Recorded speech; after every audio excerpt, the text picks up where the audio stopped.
This is Bruce Bishop for ChronicleT.com. We're back once again, week number 7 with Tim Alcorn from AM 930 WEOL.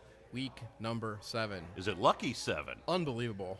And yet it's still summer weather out there as we sit here at Smitty's and tape this week 7 edition. It's about 80 degrees outside. Beautiful. So we'll take a few more weeks of this. It makes for perfect Friday night football weather, no doubt about that.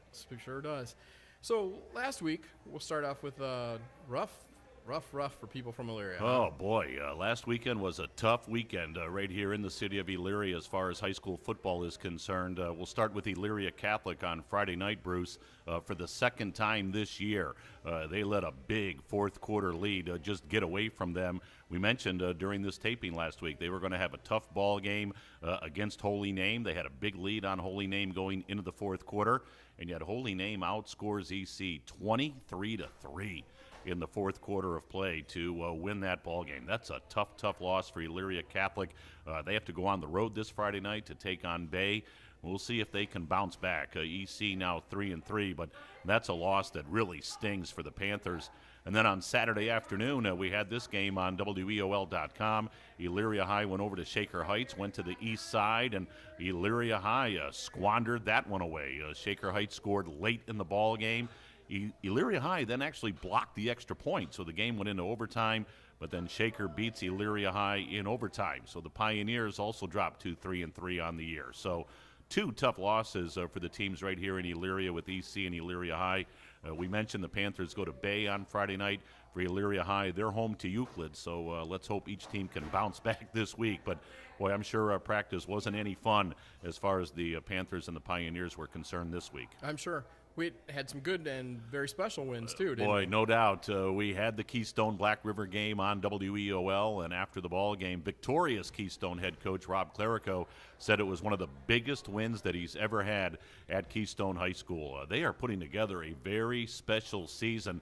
They're now 5-1 after they lost the opening ball game to Cuyahoga Heights, but their defense was just terrific.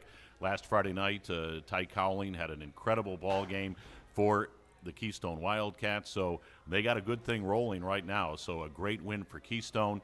And one other thing from last Friday night that we want to mention, I know we talk about him a lot when we do these weekly tapings, but hats off and congratulations to Midview's sensational quarterback Dustin Crum.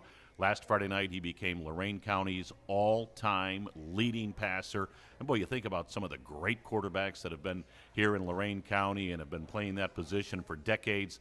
To be number 1 on the list, that just speaks volumes as far as the talent this young man has. So congratulations, Dustin Crum. And there's still 4 more regular season games to be played. And if Midview makes the playoffs, a few more after that. So when all is said and done, Dustin Crum is going to have a huge margin as far as the all-time passing yardage is concerned. But congratulations to him.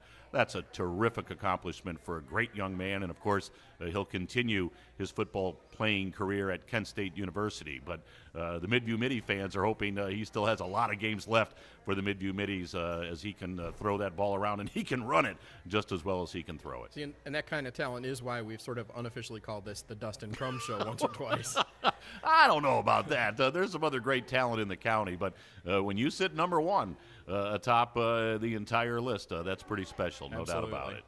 So where are you going to be coming up this week? Well, the Cleveland Indians have kind of tweaked the WEOL schedule a little bit, but as I mentioned at the radio station, it's a good problem to have. When the Indians are playing October baseball, we love that. So actually our coverage starts on Thursday night. We'll have a game on WEOL.com as the Amherst Comets will be taking on North Homestead. Now, that game will be played over at North Ridgeville High School. North Homestead without a home for a couple of years. So they split their home games between Avon and North Ridgeville. So that game will be on WEOL.com. We'll have the Comets and the North Homestead Eagles. And then on Friday, we'll have 3 games that will all start on a stream. Lorain and Sandusky should be a great ball game. Lorain has won 4 in a row. They're 4-2 on the year, taking on a Sandusky team that's 6-0 on the season. Lorraine, of course, we mentioned earlier this year with some great talent. Nas Bohannon, one of the top football players in the area. They've got an outstanding running back in Carlos Chavis, who really has been grinding up some big yardage for Lorraine High. Zion Cross, he won the state championship in the 100 meters back in the spring in track. So Lorraine High at Sandusky, this should be a great game. It will start on Stream 1, and then once our radio coverage of the Indians game 2 against the Red Sox concludes, we'll then join that game, Lorraine and Sandusky, on the radio. And then Stream 2 on WEOL.com on Friday night, Patriot Athletic Conference ball game. It will be Columbia at Clearview. Stream 3, our Medina County matchup. That one should be a good one as well, as we will have Copley taking on Highland in our Stream 3 game. And then, as I said, Indians baseball on WEOL. So how about the Tribe playing in October? Well, let's now time for our very subtle put on the hat. Oh, I get to put the Smitty's thinking cap on? They're Smitty's, the Smitty's thinking cap. That's what this segment's called. And it's By the way, what a great place to watch the Tribe. Absolutely. If you're looking for a place to watch the Indians in the playoffs, Smitty's. I mean, this is the place to come to and have some great food and some cold beverages. But I haven't been paying attention to you this entire taping. I've been watching ESPN on this big screen up over the back that's of your very head. noticeable, too. Yeah, absolutely. So Indians and Red Sox, 5-game series. There you go.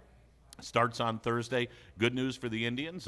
They were able to get home field advantage with that sweep against Kansas City to close out the year, and Toronto helped us out a little bit by beating Boston up at Fenway Park. So the series opens in Cleveland for games 1 and 2, Thursday and Friday. Then the scene will shift back to Boston for game 3 on Sunday, game 4 on Monday, and a game 5, if necessary, would be back at Progressive Field on Wednesday night. So it should be a great series. So I like to pin you down on predictions. You know what?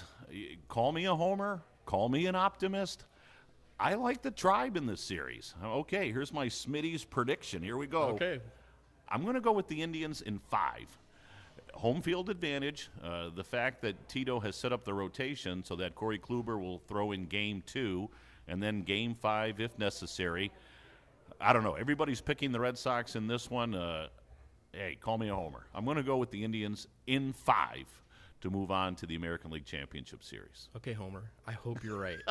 Hey, I hope I'm right too. But this is great to talk Indians playoff baseball. Absolutely. It's very, very cool. Absolutely. And a lot of high school football as well. So it's all good stuff here in the month of October. I think we'll be still talking for a few more weeks yet. We've got a few more weeks in us for sure. No doubt about it. Well, hey, get out and enjoy some of that high school football this weekend. And, of course, go Tribe. Come down here to Smitty's and check it out. I was talking to Smitty's owner, Steve Frank, and I said, Steve, on paper, the Red Sox are favored.